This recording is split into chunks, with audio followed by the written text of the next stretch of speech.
Auditrices, auditeurs de Radio Maendeleo, un archevêque, c'est un berger. Et en période de guerre, un bon berger ne doit pas s'éloigner de ses brebis. Voilà pourquoi, exceptionnellement, nous recevons sur notre plateau Son Excellence Monseigneur l'archevêque de Bukavu, Monseigneur Muzihirwa Mwenengabu Christophe, qui a un message à communiquer à la population. Nous vous invitons à le suivre. Ce communiqué, je l'ai fait passer à la radio Vatican cet après-midi. Je leur ai dit ceci. Nous venons d'apprendre que la petite ville d'Ouvira a été bombardée toute la nuit et qu'elle est prise par les rebelles. Sachons bien que ce n'est pas par les Banyamulenge, car ils sont en grande majorité des illettrés. C'est par un groupe de mercenaires dont la majorité sont des Ougandais, des Somaliens, des Noirs à cheveux lisses, comme disent les habitants, mais aussi des Européens. Il y a déjà une semaine, 2 avions sont venus larguer par parachute des vivres et des matériels de guerre sur les hauts plateaux d'Itombwe. Les Blancs ont dit aux jeunes garçons qui passaient par là qu'ils sont des Sud-Africains qui sont venus là pour chercher comment exploiter l'or et que les appareils qu'ils amenaient, c'était pour l'exploitation de l'or. Ces jeunes gens l'ont cru. Ils sont partis. On leur a donné quelques boîtes de conserve. Ils en ont parlé. Les gens, comme toujours, insouciants, ils ont laissé passer.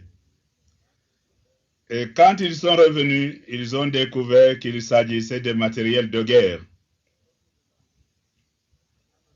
On peut se demander comment les Banyamulenge, Zaïrois comme nous, d'un coup, ils ont un matériel sophistiqué de bombardement, de lance-roquettes, etc.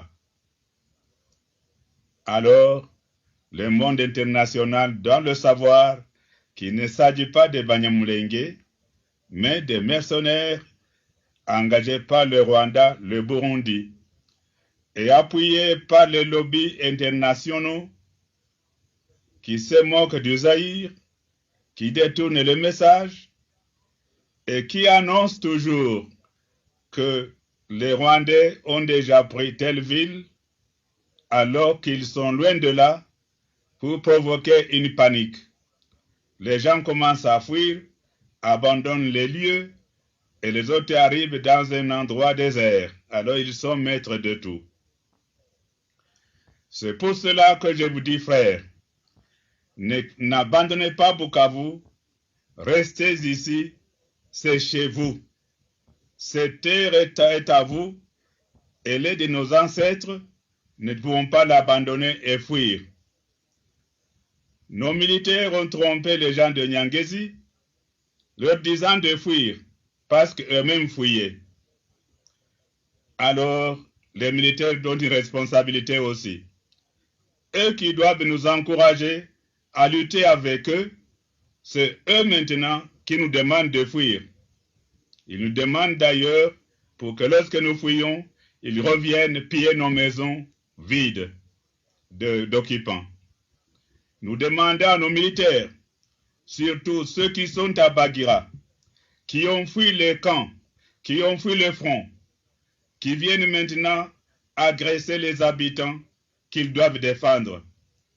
Nous sommes leurs frères et ce qu'ils font en nous agressant, en nous pillant, en nous frappant, ça ne leur apporterait pas bonheur.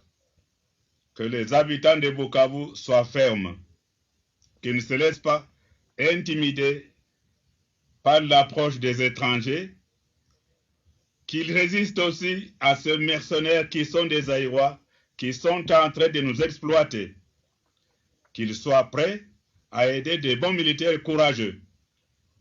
Et je demande à nos jeunes gens qui ne se laissent pas tromper par ce qu'on dit qu'on va les vacciner, qu'ils seront invulnérables. Les Mlele-Maï ont été abattus ici à Bukavu en 1964. Comment? Maintenant, on peut encore vous dire qu'en vous vaccinant, vous ne pourrez pas être blessé. Ceux qui vous disent cela voudraient se servir de vous comme des boucliers. S'ils sont courageux, qu'ils avancent et que vous l'accompagniez, et pas vous mettre devant pour être tué à leur place. Je dis à nos frères Tutsis qui sont au Rwanda, nous les avons hébergés depuis 1959 comme réfugiés. Nous les avons instruits, nourris, et maintenant, eux nous payent par des bombardements en voulant nous tuer avec les réfugiés. Qu'ils sachent aussi que nous venons d'héberger en 1994 des réfugiés Tutsis avant l'arrivée massive des Hutus, dont la plupart sont des innocents. Voilà que les enfants que nous avons nourris et instruits nous remercient maintenant par des bombes, par des plastiques pour tuer les Hutus avec les Aïwas. Les proverbes, l'histoire a des tournants imprévisibles.